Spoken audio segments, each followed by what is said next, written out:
Ikaw talaga, Masong. Mapagbiro ka pa din. Aba, hinawakan pa niya si Masong. Sige lang, sasabunutan kita kapag ako ang nainis dito. Ikaw, wala ka bang balak mag-asawa ulit? Siyempre, meron pa. Bata pa naman ako. Talaga? Tumingin ka dyan sa paligid mo. Baka may nagkakagusto sa'yo. Ang sarap mong sabunutang babae ka. Meron na akong nagugustuhan, Ruby. Talaga, Masong? Pwede ko bang malaman kung sino yon? Saka ko na lang sasabihin sa'yo. Humanda ka sa akin mamaya, Masong. Humanda ka sa akin, Masong, pag nagkita tayo.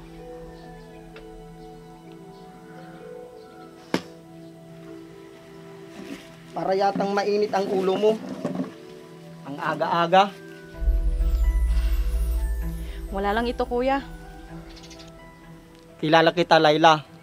Sabihin mo na kung ano yon. Baka makatulong ako. Eh paano? Nakita ko si Masong. May kausap na babae kahapon sa tindahan.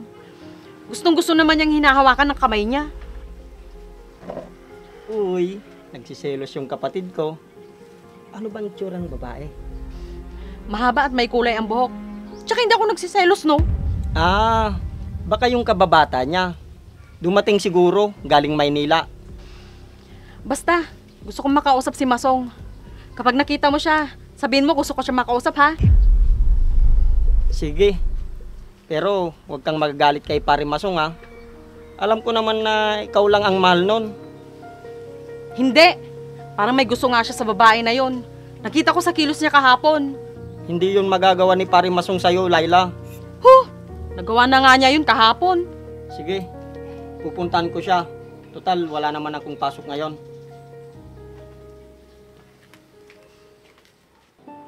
Pare Masong! Pare Masong! O pare, anong ginagawa mo dito? May sasabihin sana ako sa'yo. Ano yan pare? Maupo ka muna dito. Alam mo bang nakita kayo ni Layla kahapon? Nag-uusap daw kayo ni Ruby. Doon sa may tindahan. Ano? Nakita niya kami? Wala naman akong ginagawang masama pare. Alam mo yan. Oo. Alam ko yun, pare. Pero gusto ka daw makausap ni Layla. Sige, pupuntahan ko siya bukas pare. Aalis kasi ngayon yung inaanak mo. Ha? Saan pupunta si May? Mag-aaral na kasi siya ng kolehiyo pare. Ang bilis ng panahon, no? Magkukuloyo na pala yung inaanak ko. Oo nga pare. Pero kaya ko kaya siyang pag-aralin. Kaya mo yan, pare. Ikaw pa. At isa pa, scholar naman yung anak mo. Sa bagay pare, gagawin kong lahat makapagtapos lang sa pag-aaral si May. Kailan pala aalis si May, pare? Mamaya na pare, inaayos na nga niya yung mga gamit niya. Pakisabi na lang kay May, pare, na mag-ingat siya. Tag-ulan pa naman ngayon. Sige pare, makakarating. Siya nga pala, nagyayaya si Ruby sa kanila. Sige, pare, punta tayo. Alam mo naman na matagal ko na siyang gusto. Di lalong nagalit sa akin si Layla pare. E di, yayain natin si Layla para hindi magalit sa'yo. Maganda yata yung naisip mo pare ah. Oo, pare, para hindi magalit sa'yo yung kapatid ko.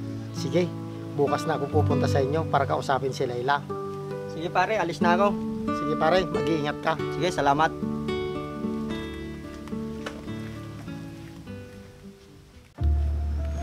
Tao po. Layla. Tao po. Layla. Masong, sino yung kausap mo na isara sa tindahan? Si Ruby lang yun, Layla. Kababata ko. Para kasi may gusto ko sa kanya eh. Layla, wala. Ikaw lang yung gusto ko. Wala nang iba. Ayusin mo, Masong, kundi may kalalagyan ka sa akin. Oh, Layla, magtiwala ka lang sa akin. Sige, pero kapag nalaman ko na may relasyon kay Norby, humanda ka sa akin. Hindi kita lulukuhin, Layla. Basta magtiwala ka lang sa akin. Si Mama at si Tito Masong yun ah. Parang nag-aaway sila. Mano po, Tito? Mano po, Ma? Tito, huwag niyo po lulukuhin si Mama ah. Makakaasa ka, Vince. Hindi ko lulukuhin ang mama mo. Salamat po kung ganun, Tito. Kasi hindi po niloko ni Papa si Mama. Pangako ko sa'yo yan, Vince. Siya nga po pala, Tito.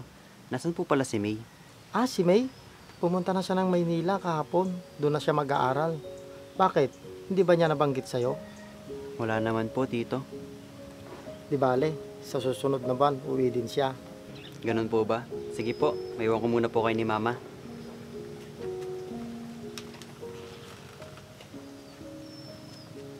Buti pa yung anak mo, nakafocus sa pag-aaral. Yun lang naman kasi ang may papamana ko sa kanya. Sa bagay, 2 taon na lang, si Vince makakapagtapos na rin ng pag-aaral. Mabuti kung ganon. Siya nga pala, nagyayaya pala si Ruby sa bahay nila. Ano naman ang gagawin natin doon?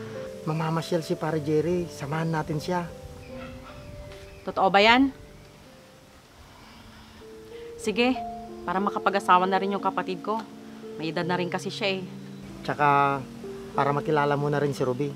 Sige, maganda yan. Sige, dadalan ko na lang kayo bukas ni Pare Jerry. Sakto, wala siyang pasok bukas. Sige, Layla, bukas na lang.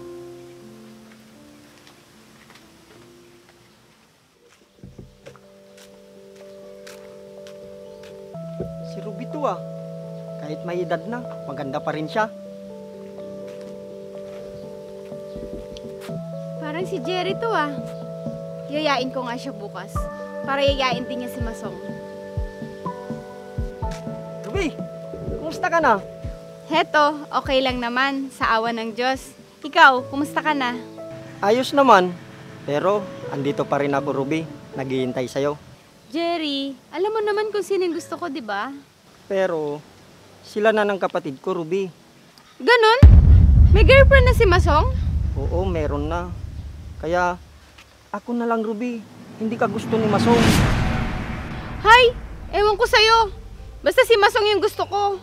Bakit, Ruby? Ano bang meron si Masong na wala ako?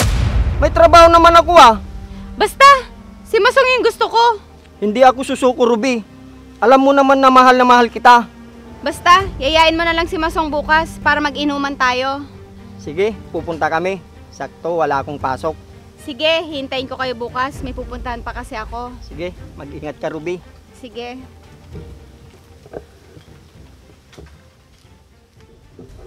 Pare! Paring Jerry! Pare Jerry! O pare, kanina ka pa namin hinihintay ni Layla. Bakit parang ang tagal mo, Masong? Parang ayaw mo ko isama ah. Ito naman, siyempre gusto ko. Sabihin mo lang kung ayaw mo, para hindi na ako sasama. Tara na nga. Baka saan na naman mapunta ang usapan nyo?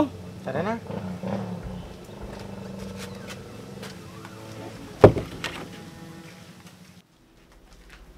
Ruby? Ruby? Oh, nandiyan na pala kayo. Halika kayo. Maupo kayo.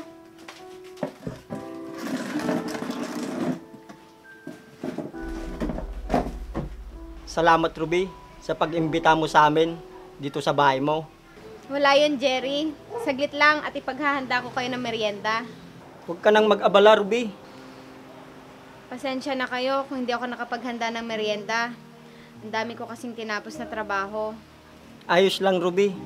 Maupo ka muna at magkwento muna tayo. Masong, sino pala yung kasama mo? Siya pala si Layla, Ruby. Ako nga pala si Layla. Kamusta ka? Ako nga pala si Ruby. Ikaw siguro yung sinasabi niyang kaibigan ni Masong. Nubya ko pala siya, Ruby. Tama si Pare Masong, Ruby. Bakit hindi ka nakapaghintay, Masong? Alam mo naman na may gusto ako sa'yo. Ruby, pasensya na. Kaibigan lang talaga ang turing ko sa'yo.